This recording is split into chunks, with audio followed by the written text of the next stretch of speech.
ജില്ലാ നേതൃത്വങ്ങളിൽ ഉയർന്ന വിമർശനത്തിന്റെ തോത് ഏരിയ കമ്മിറ്റികളിൽ എത്തിയപ്പോൾ കൂടുതൽ ശക്തമാവുകയാണ്. ഏരിയ കമ്മിറ്റി യോഗങ്ങളിൽ അവരവരുടെ ജില്ലകളിൽ നിന്ന് മാറിയാണ് സംസ്ഥാന കമ്മിറ്റി അംഗങ്ങൾക്ക് ചുമതല നൽകിയിട്ടുള്ളത്. ബ്രാഞ്ച് തല യോഗത്തിന് ശേഷം അനുഭാവി യോഗങ്ങൾ കൂടി വിളിച്ചു ചേർക്കും. അടുത്ത മാസം 6, 7 തീയതികളിൽ സംസ്ഥാന കമ്മിറ്റി നിശ്ചയിച്ചിട്ടുണ്ട്. അതേസമയം ദില്ലിയിൽ നടക്കുന്ന കേന്ദ്ര കമ്മിറ്റി യോഗത്തിൽ പിണറായി വിജയൻ പങ്കെടുക്കുന്നില്ല. പനിയെ തുടർന്നാണ് യാത്ര മാറ്റിവെച്ചത് എന്നാണ് പ്രതിപക്ഷ നേതാവിന്റെ ഓഫീസ് അറിയിച്ചിരിക്കുന്നത്. വിവരങ്ങളുമായി റാഹിസ് റഷീദ് ചേരുകയാണ്. റാഹിസ്, ഒരു വഴിയിൽ CPM നേതൃത്വത്തിനെതിരെ, അത് മുൻ മുഖ്യമന്ത്രിക്ക് നേരെ പ്രത്യേകിച്ചും പാർട്ടി സെക്രട്ടറിക്ക് നേരെയും വലിയ വിമർശനങ്ങൾ ഉണ്ടാകുന്നു. ഈ പ്രതിപക്ഷ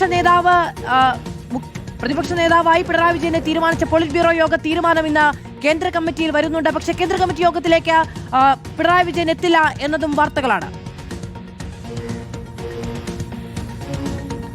മധു, പിണറായി വിജയനെതിരെ രൂക്ഷമായ വിമർശനങ്ങൾ കേന്ദ്ര കമ്മിറ്റി യോഗത്തിൽ കേരളത്തിന് പുറത്തുള്ള നേതാക്കളുടെ ഭാഗത്തു നിന്ന് ഉണ്ടാകാൻ സാധ്യതയുണ്ടായിരുന്നു എന്നാണ് മനസ്സിലാക്കുന്നത്. കാരണം പിണറായി വിജയനെ പ്രതിപക്ഷ നേതാവ് ആക്കിയതിനെതിരെ 7 PB അംഗങ്ങൾ രംഗത്ത് വരുന്ന ഒരു സാഹചര്യം ഉണ്ടായിരുന്നു എന്ന് മനസ്സിലാക്കുന്നു. സ്വാഭാവികമായും അതിന്റെ തുടർ ചർച്ചകൾ 2 ദിവസമായി നടക്കുന്ന CC യോഗത്തിൽ ഉണ്ടാകേണ്ടതാണ്.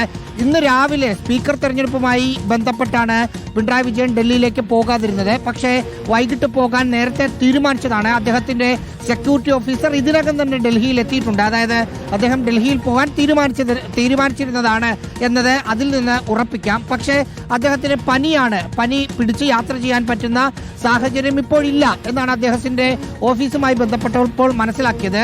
അതുകൊണ്ട് പോകുന്നില്ല എന്നതാണ് ഇപ്പോഴത്തെ തീരുമാനം. 6 മണിക്കാണ് ഫ്ലൈറ്റ് ടിക്കറ്റ് എടുത്തിട്ടുള്ളത്. നിലവിൽ പോകേണ്ടതില്ല എന്ന തീരുമാനത്തിലാണ് എന്നാണ് നേതൃത്വം പ്രതിപക്ഷ നേതാവിന്റെ ഓഫീസ് പറയുന്നത്.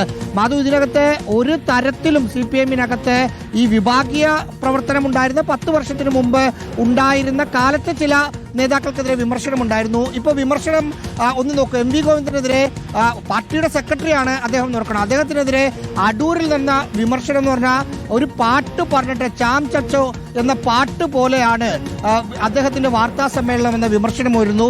PM മുഹമ്മദ് റിയാസിന്റെ മാധ്യമങ്ങളെ കാണുമ്പോൾ 100 പേർ വോട്ട് മാറ്റിക്കുത്തുമെന്ന് പറഞ്ഞതിനപ്പുറത്തേക്കുള്ള എന്ത് വിമർശനമാണ് ഒരു പാർട്ടി സെക്രട്ടറി ഒരു തെരഞ്ഞെടുപ്പ് തോൽവിക്ക് ശേഷം കേൾക്കേണ്ടി വരുന്നത് എന്നതാണ് ഏറ്റവും പ്രധാനപ്പെട്ട കാര്യം. റാഹിസ്